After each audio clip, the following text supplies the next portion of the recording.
But anyway, not bad for a debut. Huh? This is our world premiere of this. And I'll tell you, Teddy, this was something that, looking back, we should have done this years ago. I've always admired your work. You're passionate about what you do. You're knowledgeable. We're in the same sandbox trying to help some of the same folks. But then again, there are a lot of different ways to approach things. And I think getting a chance to share our ideas and our experiences can only benefit people. And we may have a little fun along the way, and there's nothing wrong with that. Cool. All right. So, hey, dude, we have 222,000 people who just jumped in. 224,000 people are joining us here. If I look over at Facebook, there's 63,000 people watching us live on Facebook. That's, there's a lot of people with a lot of time on their hands right now. This stuff's really, I know really what you're in for. So why don't you, it's 12 noon right now. I've eaten my peanut butter and jelly sandwich, and I'm ready to do this, man. So why don't you kick us off and tell the group why we're doing this, and then introduce yourself, and then I'll introduce myself, and then we'll go from there. Sure. Well, a little over a week ago, of course, you and I talk a lot about LinkedIn and the latest on this and that and job hunting. And so we've kept in close contact over the years. And back, last Monday, not this week, last Monday, I called you and we were talking about some job hunt related stuff. And I said, Teddy, wouldn't it make sense for us to get together and just kind of have some fun with this thing? And maybe during lunchtime or something where we can share our knowledge and our experiences and maybe try to help people. So one thing led to another, and thanks to you and your setup there, you said, hey, let's do it. So we hatched the plan on Friday, and here we sit here today. But the game plan for us right now is to share experiences, our knowledge and skills and our background, with the hope that it may inspire people. It may also give you some ideas on things that maybe you haven't thought of. We will get through this, but it's the steps that we take now that can really help impact when things lift. Hey, you want to be front of mind. So those are some ideas that I had. So a little about me. Do we want to go there? Yeah. Is the world ready for that? I don't know, dude, but let's try. I will try. Hey, we have an hour or however long we can stand each other. How's that? But I started out as a radio guy. I was a DJ, did a lot of work in the media back when I had hair, a long time ago. And we started having babies, and I had to get a real job. So the we part was you and your wife, right? Just so we're clear. Correct. Yeah, it was before the modern technology has skewed things a little. But anyway, the thought was, I need a more stable job, a job where it doesn't really matter given the industry or the job market or the part of the country or whatever. So as I looked at it, I had the transferable skills, but I needed some help in kind of breaking away from being that radio guy to be something else. So how could I transfer those skills to another industry, and then what industry would that be? So I started to look around. One thing led to another, and after some hunting and pecking, I came upon being a recruiter. And I thought, you know what, here's an opportunity to be able to help people connect companies with opportunities and get paid for it. And that ability to hire and retain and train talent was going to be something that could stick around regardless of the industry and so forth. And so over time, I found I didn't like the recruiting aspect as much because I don't like getting lied to. None of us does. And companies not returning phone calls. And if you're a recruiter watching this, you know exactly what I'm talking about. You don't get the information in a timely way. And, if you're a particularly commission sales guy, you've got to prioritize your time. And you two all well know that because you're an entrepreneur yourself. And so one thing led to another. I went back to that firm that did that outplacement kind of work because I really enjoyed the coaching and helping job hunters ask good questions so that they could arrive at ideally good solutions. And so one thing led to another. I started my own firm doing this, and for the better part of my professional life, have been helping job seekers, for the most part, those in a professional realm, but also blue collar, entry level, high school, and I've kind of done it all from executive through that hourly wage earner. So I'm with Goodwill. I run our professional center. It's the only one in the country. Started it back in 2012. As you can see behind me, in my studio, but working from home. I have the technology here to do webinars for LinkedIn, obviously phone calls, emails, and so forth. So if somebody's out there, you and I do this very similar sorts of things. And so anybody who's working with you, encourage them to reach out to me and vice versa. Because again, we can never get enough good information. And quite frankly, we have time right now, right? So there you go. Right. Yeah. Yeah. That's my story, and I'm sticking to it. Okay. All right. So, hey, I'll share just high level who I am for you guys, so you understand who I am and what I'm all about. Oh, what's that all going on? I'm in prison. You didn't tell me about that. But Randy, I have the ability to morph, dude. I can in a heartbeat, I can be wherever I want to be. Oh man, I'm stuck here in the kitchen. Hey, at least the dishes are clean. All right, That's so right, I'm on top of my game. Yeah. So but here a little bit about me. I spent many years, and I see lots of people commenting. Hey, by the way, how about you guys hit the chat box while Randy and I are sharing a little bit about us, and tell us what city you're in, just the city. I hate everybody who's saying hi to us, but drop the name of the city in the chat box, just so we see where you guys all are and where you ladies all are. But I did technology for 35 years. I started doing this in Maryland back in 19, never you mind. And can you hear me? Up until the never you mind part, I yeah. over it. Yeah. And missed that one. And along the way, I helped put 4 girls through college. I bought a bunch of wedding dresses, all that stuff to say that my career was lucrative. It was appropriate. It met the needs that we needed. But I decided that I needed to find something a little different. I decided that there were other things I could do, and I didn't know what they were. So I went on a journey to figure out what that is. In 2009 and 2010, I went on a journey. I experimented. Yeah, I experimented with outplacement. I joined outplacement firms as a contract coach. I got certified as a career coach. But I also started playing around with lots of other stuff, like social media, like LinkedIn, Facebook, Twitter, YouTube, Google+, Pinterest, Instagram, Tinder, and Bumble, and TikTok. Okay, not Tinder and Bumble, but I do have a TikTok account. And right. As I started experimenting with social media, I discovered I liked it.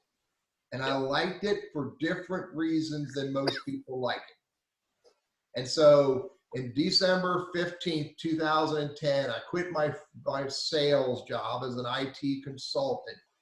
And my wife and I went on a journey around the country for 30 days. And then we came back, and I put every ounce of energy into creating this brand called Teddy Burriss, LinkedIn strategist and trainer, as well as a leadership coach and a career coach.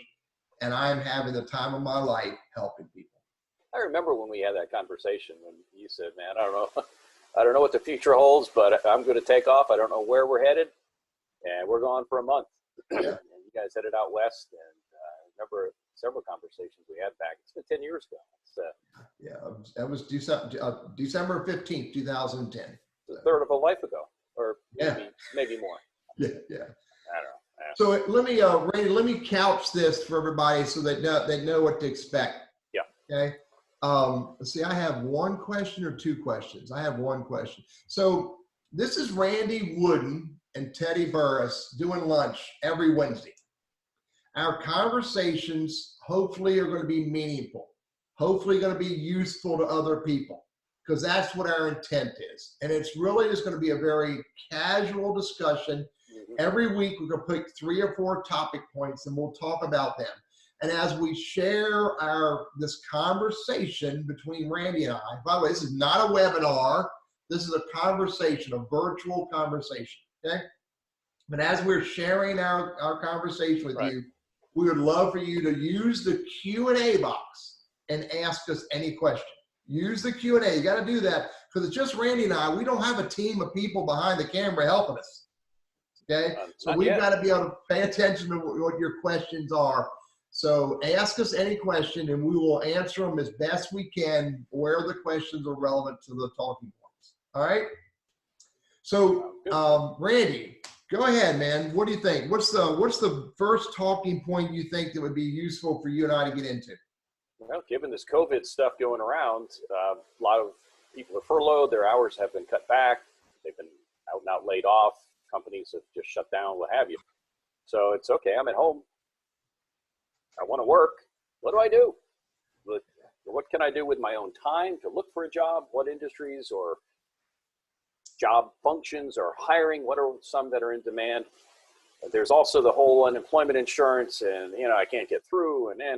So that you've got all of that swirling around at one time. So that's a big topic, and I think that's probably front of mind for certainly the folks that are watching us today. Is, hey, they've got time because they don't have a job right now. Yeah.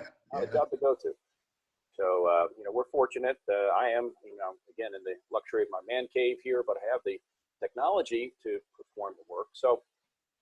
And, jump in on this, but actually yesterday I talked to several recruiters through email and on the phone, trying to get a vibe for what they're seeing out there as far as industries and jobs that are in demand, that kind of stuff.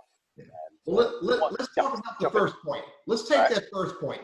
All right. The first point is we're all, to whatever degree we have decided to participate in flattening the curve. We were all, in one way or another, stuck in our homes, okay? And by the way, what I'm about ready to share with you, my perspective around this is not just for job seekers, but this is for people whose job relies on networking and having conversations with others. Maybe salespeople, maybe business developers, maybe entrepreneurs. So here's my answer to this question. What should I be doing if I'm stuck at home? And I know I should be spending time looking for a job or spending time nurturing relationships and finding opportunities. Sure. Do something different. Don't come up with excuses or throw out excuses that I can't get out there. That's pathetic. You can't use excuses to hold you back. You have to figure out ways to overcome the challenges. And I'll put my glasses on as I'm seeing, people like Ashley and Steve Miller throwing out ideas. We have to find ways to get engaged with others despite the barriers. Now, let me give you some examples. Sure. One of the things that what I decided to do is and remember, Randy, I'm just like a job seeker. I'm looking for work every single day. You're unemployed every day. Every day I'm unemployed, and my boss is right downstairs, and she knows what I'm doing or not doing. I know, dude. She can hear me. Mm-hmm. Okay. So some ideas that I came up with is, first and foremost, build a list of people that you want to have a conversation with. Build a list of people that you haven't talked to in a while that you should reach out to and say hello with. Think about this for a minute. I don't want to start selling. I want to have conversations. I want to network.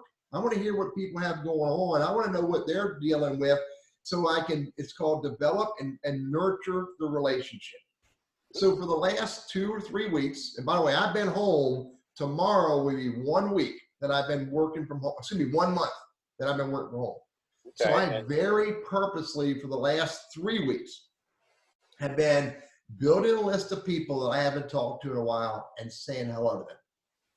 Building a list of people that I've talked to not too long ago about opportunities, and I reached out to them to find out what they're doing now and how they're dealing with this challenge. And I didn't just send LinkedIn messages or emails, okay? I called them, or I FaceTimed them, or I invited them to a Zoom conversation. I tried to make my conversations with them as real as I could make them. And and by the way, not only did it pay dividends in some respects, but it nurtured some relationships and opened up the conversation for when we get through this. Exactly. It needs to start somewhere. Yeah. Hey, Randy, I want to hear your thoughts on what you think about that. Wanda says, start every day intentionally. Have a list of things you need to accomplish, meaningful things. Thank you, Wanda. Exercise, read, write a book, organize, make 2 contacts, help someone. Yeah. Yeah. So, yeah, and by the way, Julia commented, because I called Julia and some of her people, and she said, Teddy, our team enjoyed your call. So Randy, what are you doing differently as you're in this space and you can't get out and do what you used to do? Well, and again, you're in a slightly different mode in that you're out selling services, but by the same token, I'm really kind of doing the same thing. You know, it's about raising awareness. And so I do have people that I do have looked to reach out to that in the normal day-to-day, maybe I just don't carve out the time to do that. And I will say from a corporate standpoint, you know, I'm part of Goodwill and working on developing some online tools, some virtual tools to reach job hunters, not just professional job seekers, but job seekers across the skill spectrum, across 31 counties. And I also work for Goodwill International on the side.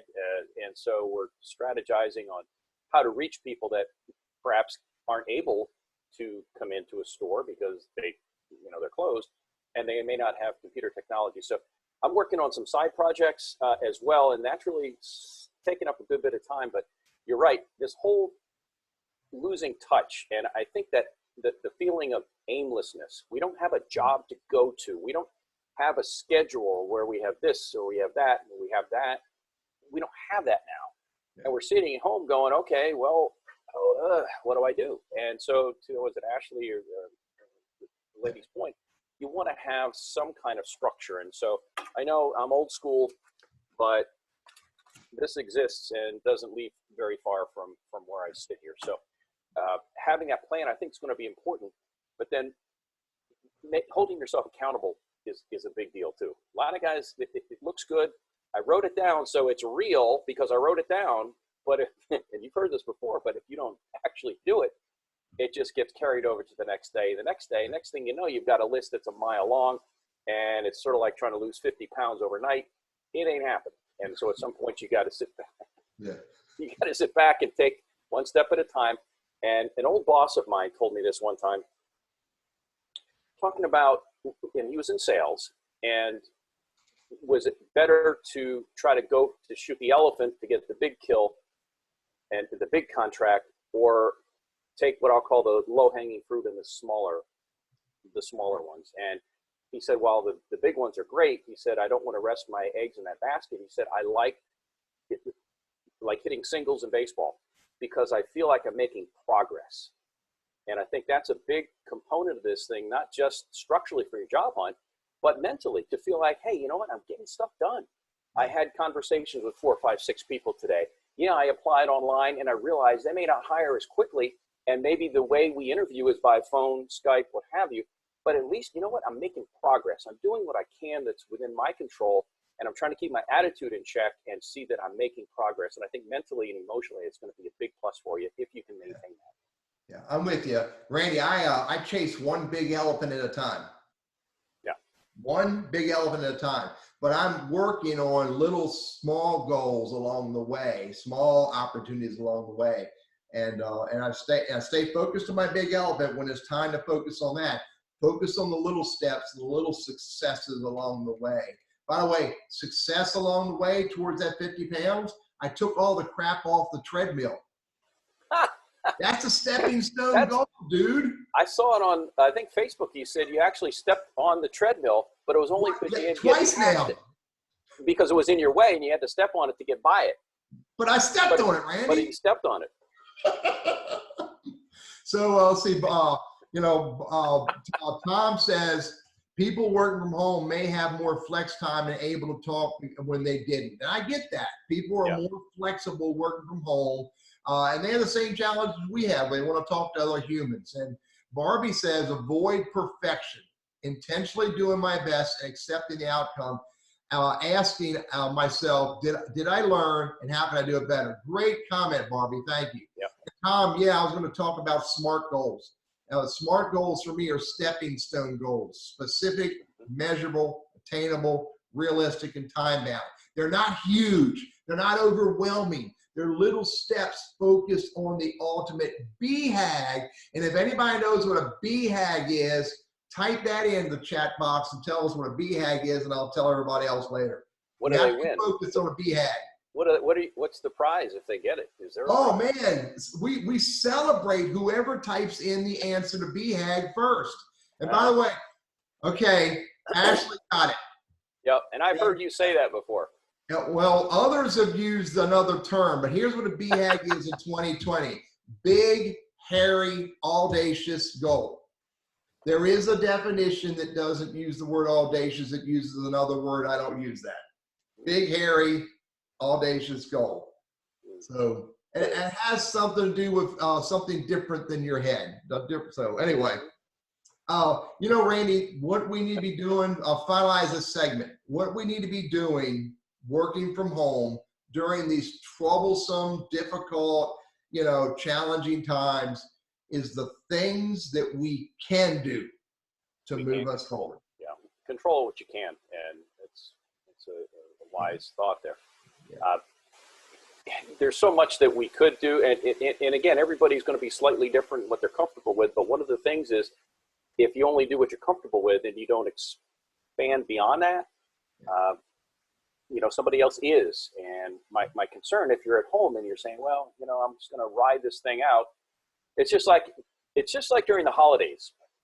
Companies aren't hiring right now. It's going to chill out, you know, spend time with the family, and you know, come January, then I'm going to crank it up, and life will be great.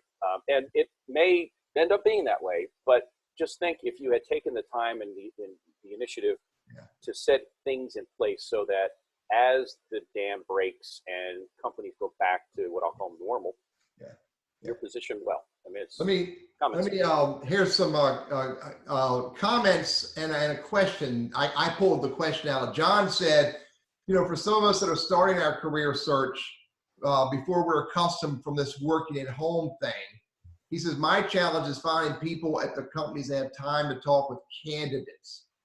And what I'd offer to John is, you know, don't position yourself as a candidate looking for someone who wants to talk with a candidate.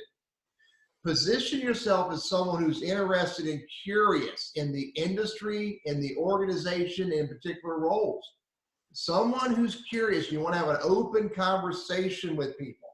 It's a different mindset to have an open conversation with someone about their organization, about their department, different than I want to talk with you as I'm a candidate looking for a job. It is harder to do, John, but try to position yourself as you're having a business conversation and trying to discover ideas. You're doing research, okay? That's important to think that way through. It's not easy. Part of the challenge too, and as that job hunter, the tendency is to want to say, hey, I'm out here, I'm great, and start to sell. They're not ready to buy yet. But, and this is an important but, what's in it for that guy on the other end of the phone call? And they're busy, they're working from home like I am, and then, or whatever, but they're home. What's in it for that guy? And that does present a bit of a challenge, because some people say, hey, listen, I'm too busy. There's nothing in it for me, so go away.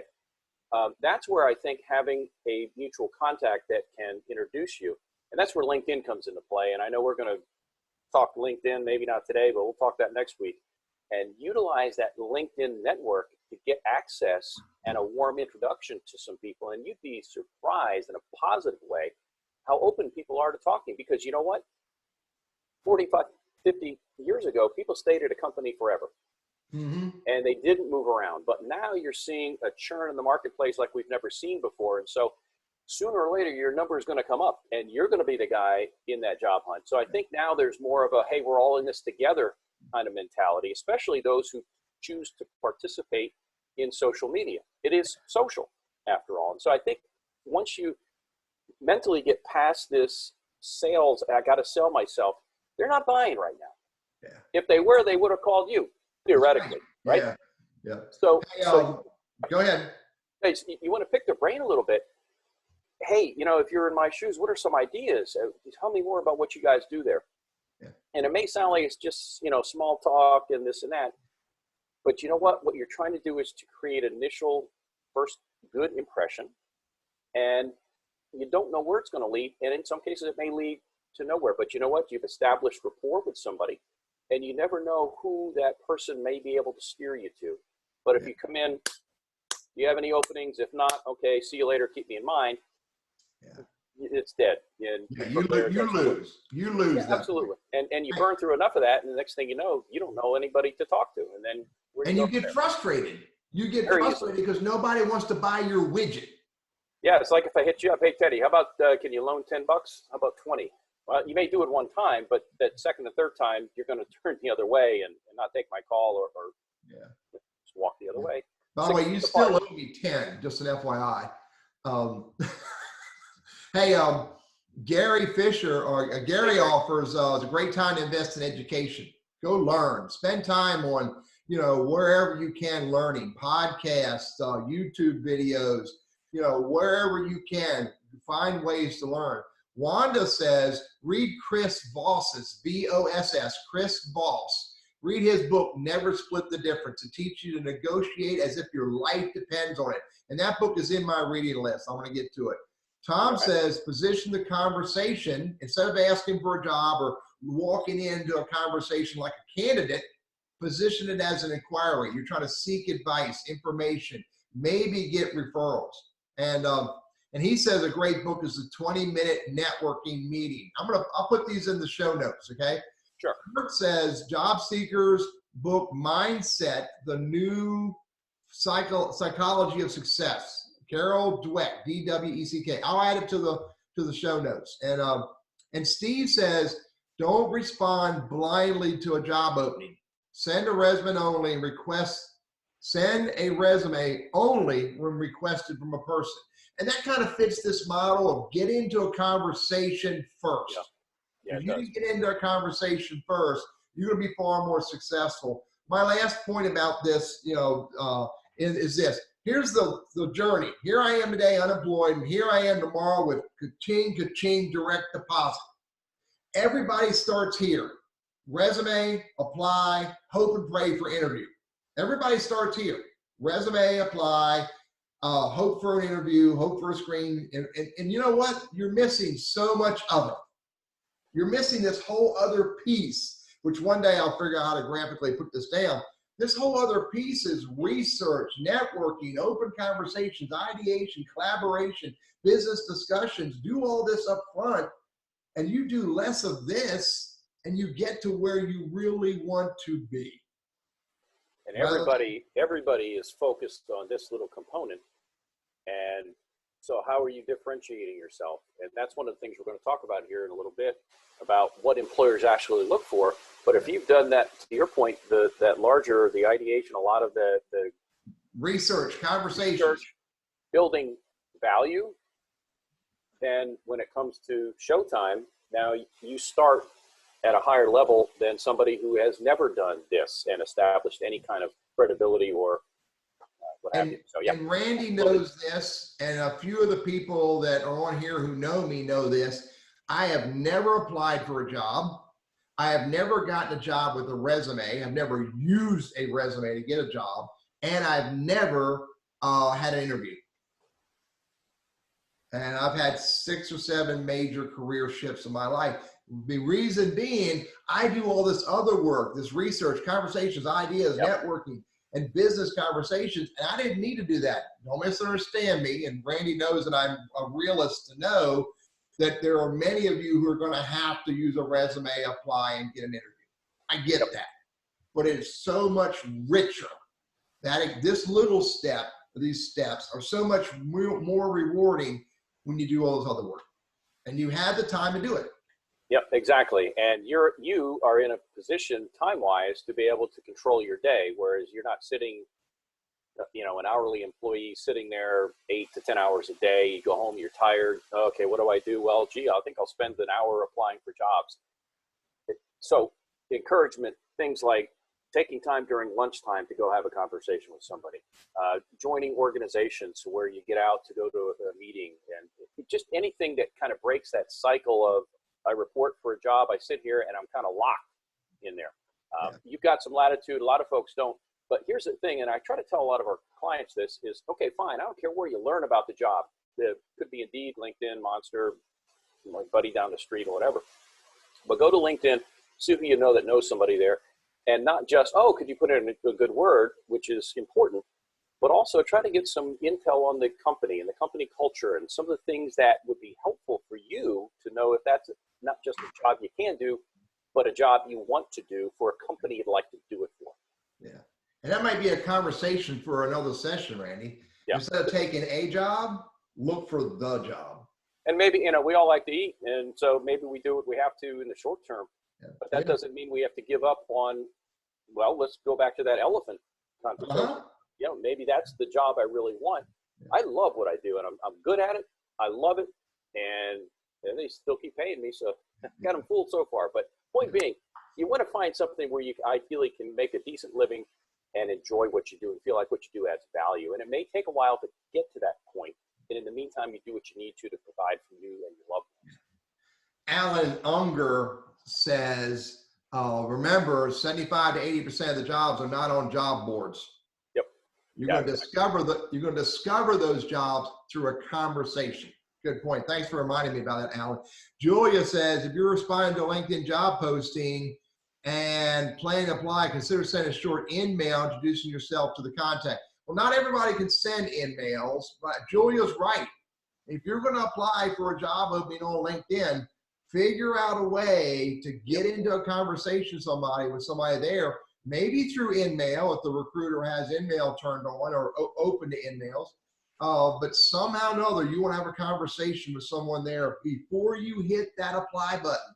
So good stuff. And one last point on this, Barbie says, for some, reaching out to toot your own horn may be challenging. And I get it, Barbie. Not everybody is noisy as I and maybe my buddy Randy. So, you know, but, you know, you really need to figure out a way to speak about yourself. So, yeah. Well, you do. And here again, they're not buying, so don't sell. Yeah. They're not ready to, now when it's a game changer when there's an interview and they call you. By the way, it looks like the sun is coming in and out. I have a light over here, and I know the glare could get people's nerves, but the light kind of flickers a little bit. So I don't know what the deal is, but now we're good. Can you make this a matte finish? Is there a setting? It might be a setting. Let me look at the settings on this thing. No, I'm playing with you. Hey, I want to make sure I don't. Yeah, go ahead.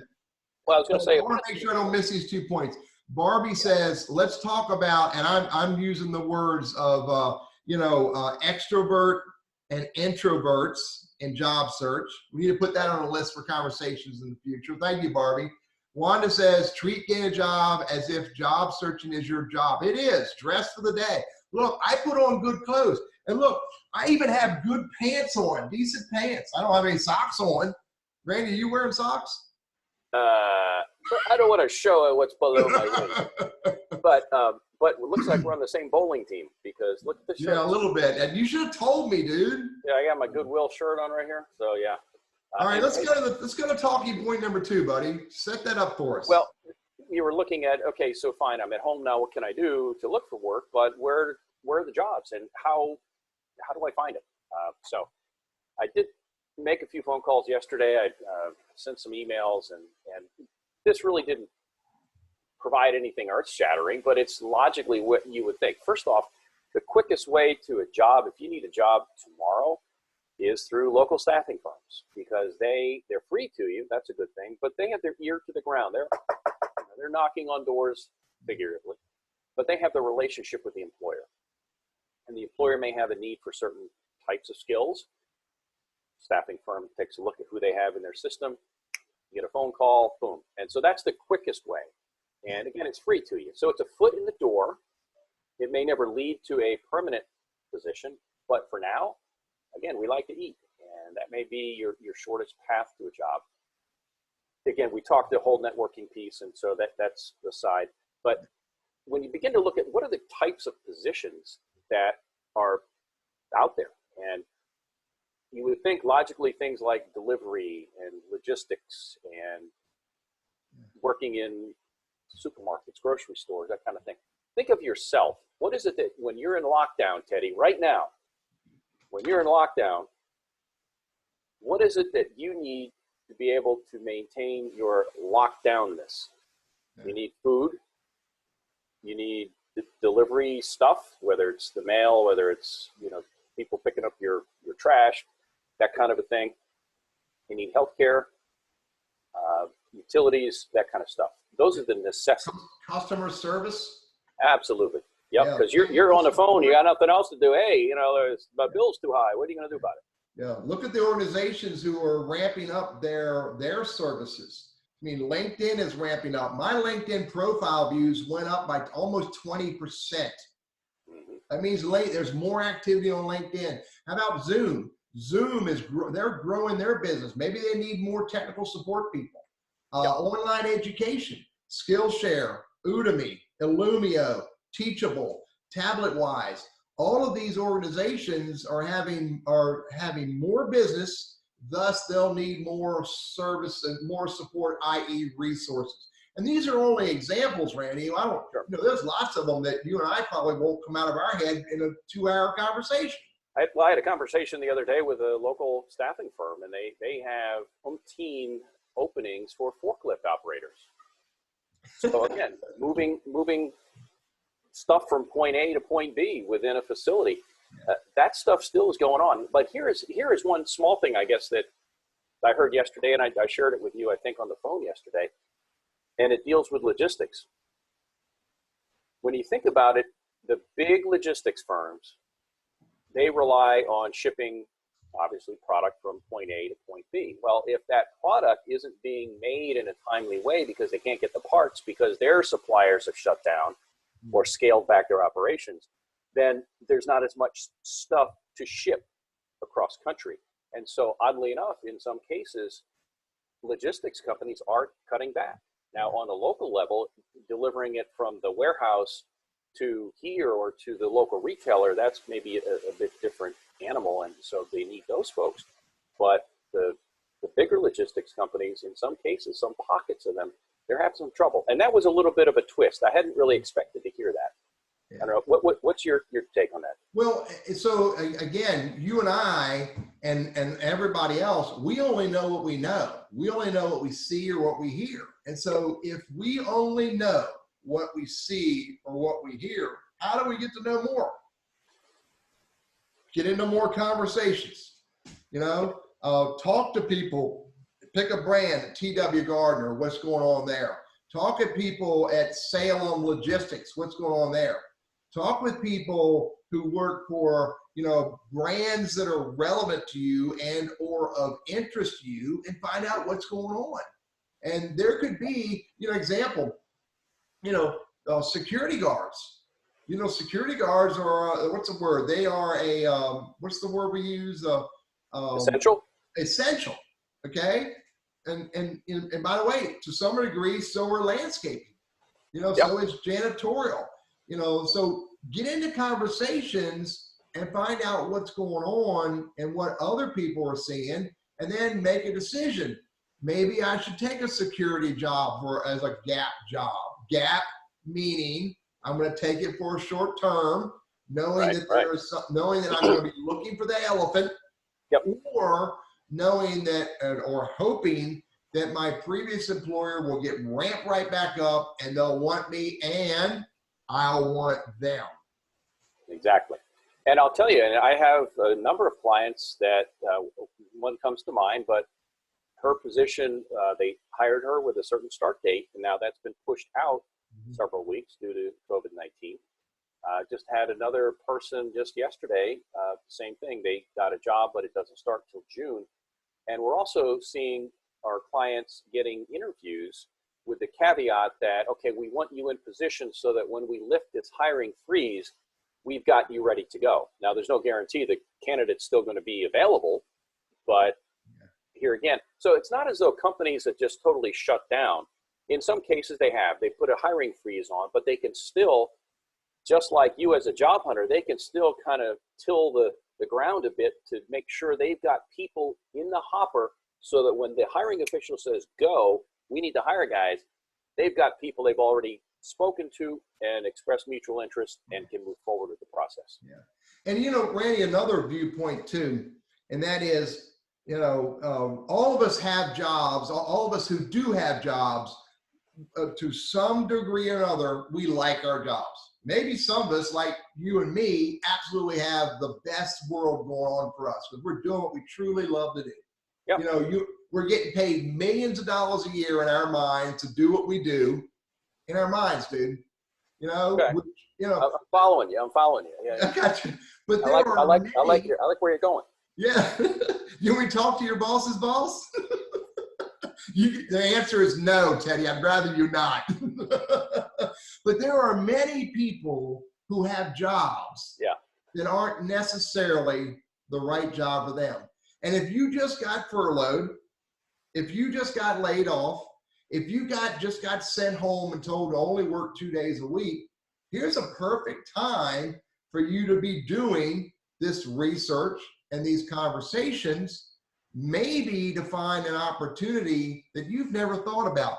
I'm gonna drop a YouTube video in the chat box for you to look at, because I have a YouTube video out there called Dream Out Loud, share your dreams with others, that, I'd encourage you, if you're furloughed and you're really not sure that that you want the job that you just left, maybe what you should do is, again, do this research. Yeah. I use the term comfortable rut. You get in a comfortable rut. The next thing you know, 30, 40 years go by and it's time to hang it up. Yeah. Sometimes it takes the company laying you off or forcing you to move to Minnesota or wherever for you to go, wait a second, I wasn't really digging this job in the first place. Gee, now they've kind of forced my hand. I guess now I really do need to take a critical look at this thing. And so to your point, Teddy, if you're not enamored with the job, and even if they brought you back, you'll do it and hold your nose until you can find something else. Why not take the time now to cultivate and learn about what else you could do given the certain skills that you have? Yeah. Which kind of leads us, if you're ready to go, into our third point today. Yeah, let's go with that. Okay, here's a question I ask all the time. Whenever you and I both talk to. So you're going to ask the participants and have them use a chat box to answer. That'll work. Let's do that. All right. No cheating. What are the two most important things that an employer looks for when they are interviewing you and considering you as a candidate? What are the two broad topics now, the two most important things they look for? All right, so use the chat box, folks. Yeah. And what do you think the answer is? In the meantime, Teddy, did you paint that in the background? What is that over your head? Randy, I buy art from the Enrichment Center in downtown Winston. Oh, do you? Okay. Yeah, I got a bunch of it in here, I think we have some of that at Goodwill as well, if I'm not mistaken. Yeah. Can you see the chat that's happening?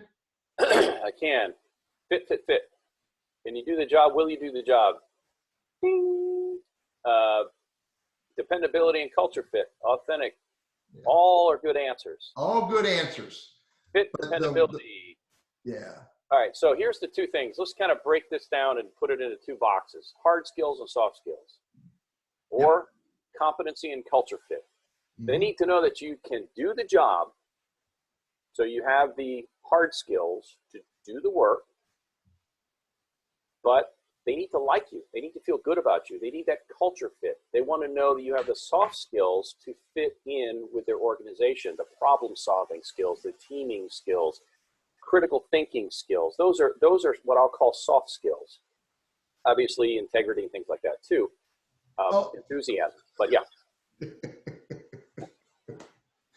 Oh. No wonder I've never been interviewed. So you're saying that they want to know you had the hard skills, the ability to do the work. Yeah, in another way, kind of look at it. Let's take, if I'm going to buy a house or make a major investment or let's say deal with a financial advisor. I've got to know that they have the licensing, that they have done this before, that they know and have seen the processes that play out. So they understand the jargon, they know where the holes are to avoid and all that kind of stuff. But I have to trust them. I have to feel good. I have to feel that they are dependable, that trust them. I feel good about them. I don't have to love them and, you know, welcome them as my family member kind of a thing, but I have to feel pretty darn comfortable with them because I mean, that's a big investment. If I'm only buying, now here again, if it's transactional, let's say I just need, I need to go buy Roll of toilet paper. A pen. I need to buy a pen. Well, I don't really necessarily care that the seller of this pen has been in business for 55 years and I just need a pen and it's a commodity. If I'm buying an expensive pen like what you used to sell in IT, they've got to know that Teddy Burriss stands and his company stands behind it. So the service and a lot of that still comes into play.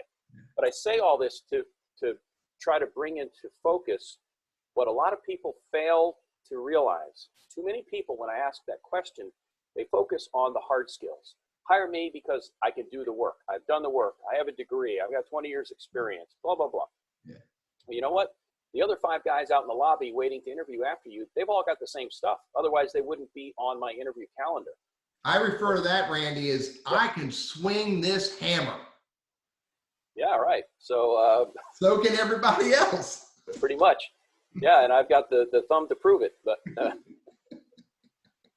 anyway, but point being, they wouldn't be interviewing you if you didn't have the hard skills. So what is it that's going to separate you? And again, in your IT life, it was not only do we have the X's and O's and the technology, but we have the trust and we can refer you to all of these other customers. So you want to, don't lose focus on the likability and the creativity and a lot of that enthusiasm, what I'll call the soft skills piece of this. Very important. We can talk some more. I know something you wanted to add, I think. Well, I was going to say, well, some points. Barbie said that she was hired at one point because her hiring manager was thinking during the interview, do I want to and can I work with her every day? Yeah. That's soft skills. Yeah. And Ray, let me ask this question. What do you think is more important to hiring managers, those soft skills or the hard skills? Some of that depends. I mean, the common thought today is, you know, we hire for the soft skills, we can train on the hard skills. That's the talk. And just like I'll contest that a little bit because it depends on to me, it depends on the job. Just like when Alan Younger had mentioned about the 75% maybe that aren't advertised on job boards. I think I would push back on that. I think that the majority of jobs are in fact listed somewhere. You can find them. You know, back in the day when it was only with newspapers, it was expensive and yeah, I get that. But now any Tom, Dick, and Harry with a computer can go, I could apply for a whatever in whatever state I want.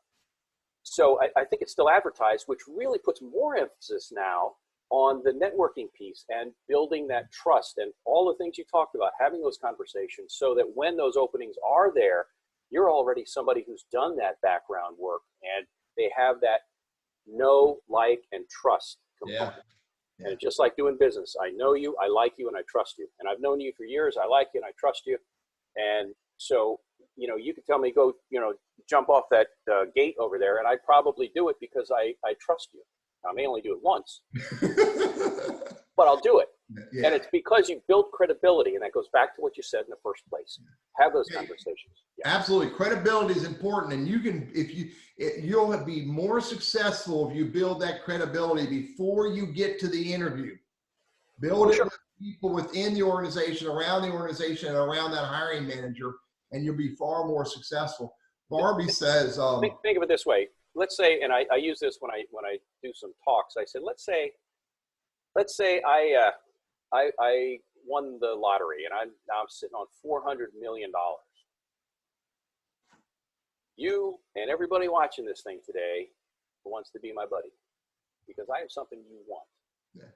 And now think about it. Now there's a job opening, and now I've got you and everybody else coming at me, trying to impress me, trying to get a piece of me, trying to get what I have that they want. Wouldn't it be so much more powerful to have established some friendship or rapport before I came into that money instead of waiting until after, which is that little piece that you talked about earlier on where, okay, I apply online and now it's, I want the job. They expect you to sell to them at that point. Yeah. Do the beforehand work, and I think that'll really set you apart from other folks. And it is a longer journey. Yeah. It is a longer journey, and it may not only pay dividends today, but down the road. And you don't know where it's going to lead. You don't know. I mean, my boss contacted me one day and said, "Hey, Randy, here's an idea we have. You want to be a part of it?" There was no advertising of it, and this was all just done informally. Yeah. So part of that was I had done some volunteer work at Goodwill. Barbie says, I prefer a B+ competent person who enjoys the work. So at least they can do it, B+.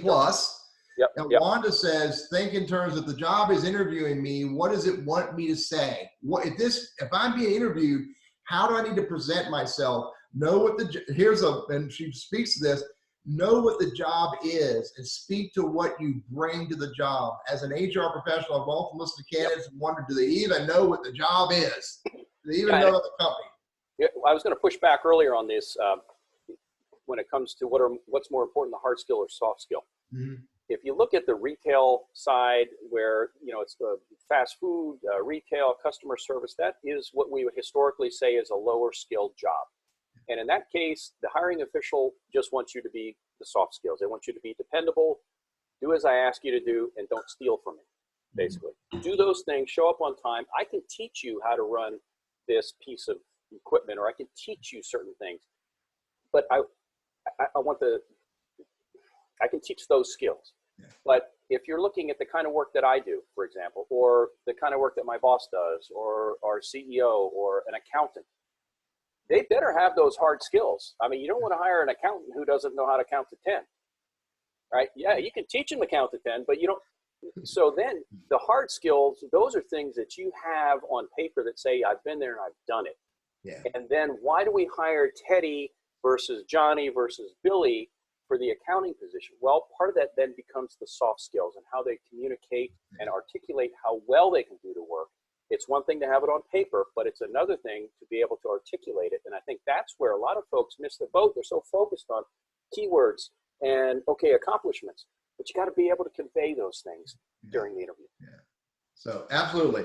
Gary asks thoughts on how to do network within an organization if you're already in the interview process. Gary's question was, what are our thoughts on how to do networking within an organization if you're already in the interview process? I think it's a little bit too late.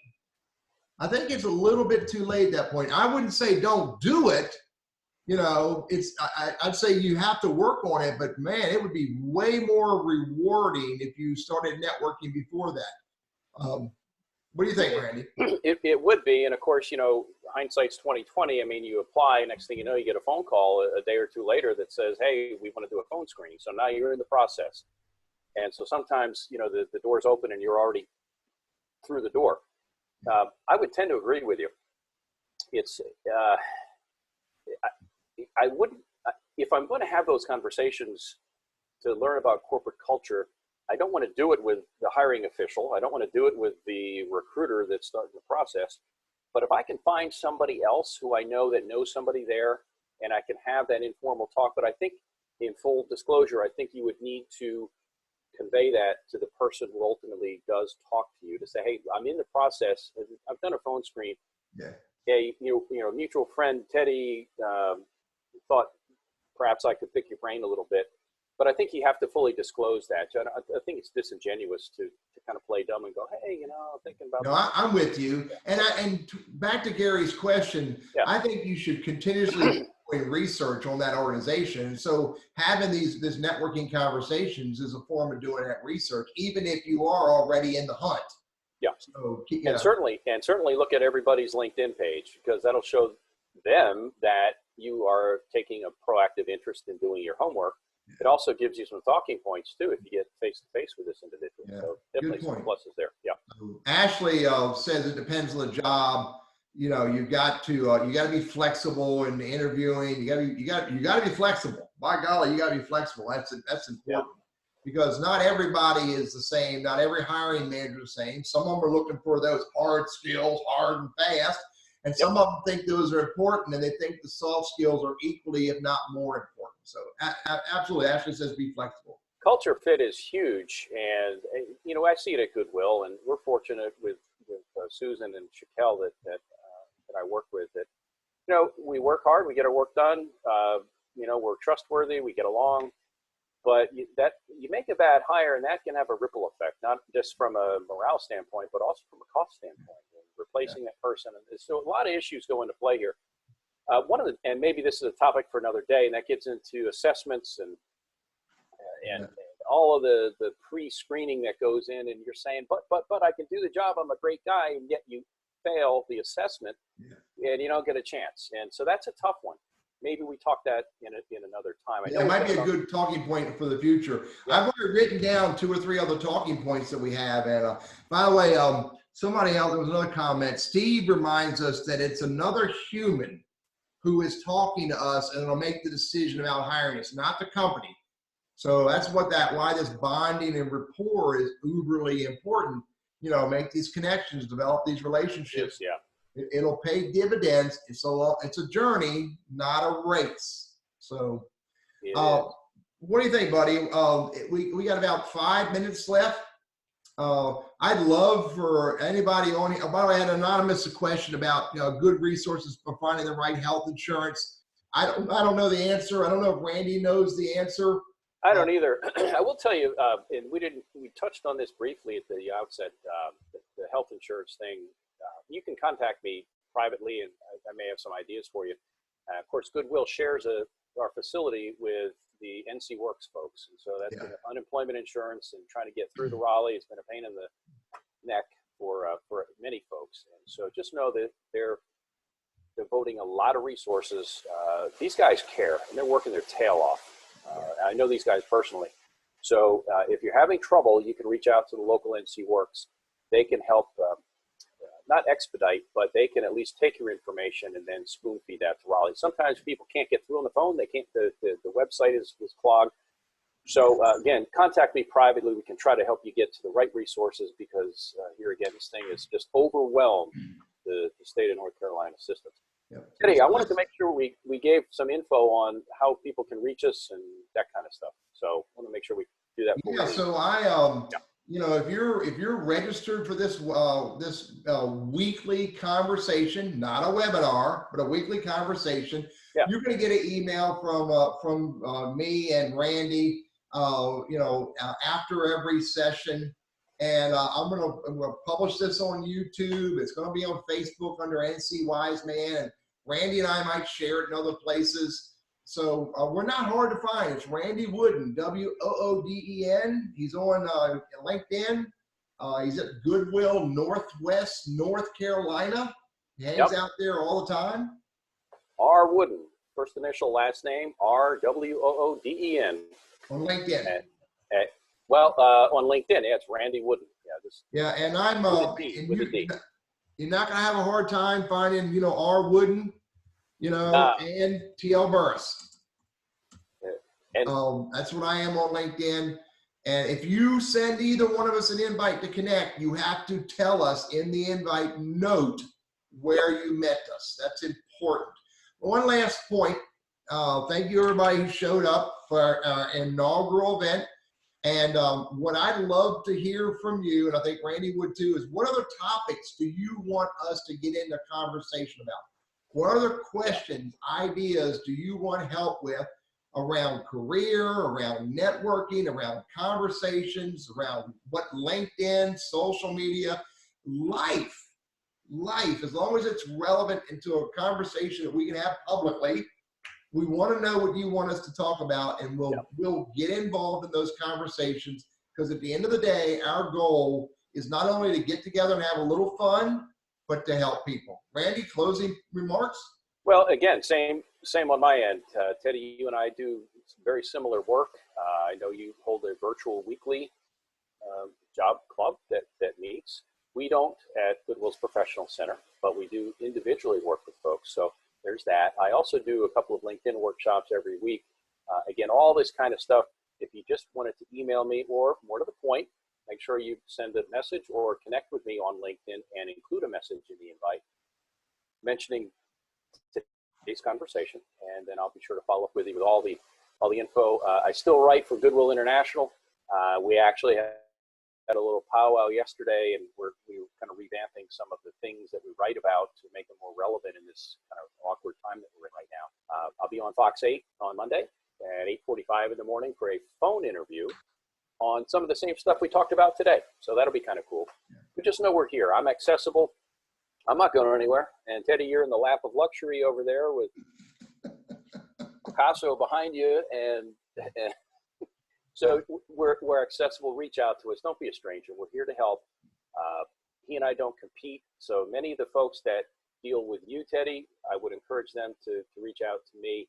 And vice versa, because neither of us, while we think we know a lot, neither of us has a corner on the market of everything. He has contacts I don't have. I've got contacts you don't have. And so between the two of us, hopefully we'll be able to help you. We may not be able to turn the magic key that gives you a job, because that's not realistic. But I think we can help you with not only the hard skills, the tools to do the right thing in the job hunt, but maybe also a little bit on the reassurance side and the confidence side, so that you know that what you're doing is the right stuff. And things that are out of your control, you can't control it. I get that. But you can control your time and your attitude. And right now, we're trying to focus your time to be spent in the most productive way, and your attitude, keep that sharp and keep your head in the game. Yeah, cool. Next week, Randy, I'm going to wear pink. Just so you know, dude, I've already publicly stated this. Well, I have some very interesting Billy Bob teeth, and I've got a mullet wig, and I've got some other things. So depending on how things go, we'll have to see how that all works out. But thanks for joining us. Teddy, you just went all yellow on me. Oh, because I was changing my camera, dude. Okay, it looks like I'm looking in the sun. It's pretty bright. I don't think I changed it, so my bad. Anyway, but I think, Teddy, I think we're ready to sign off, right? All right, buddy. Good seeing you. Everybody showing up. Thanks a lot. Randy, we'll talk again soon. All right. Be safe, folks. See you. Bye. Bye.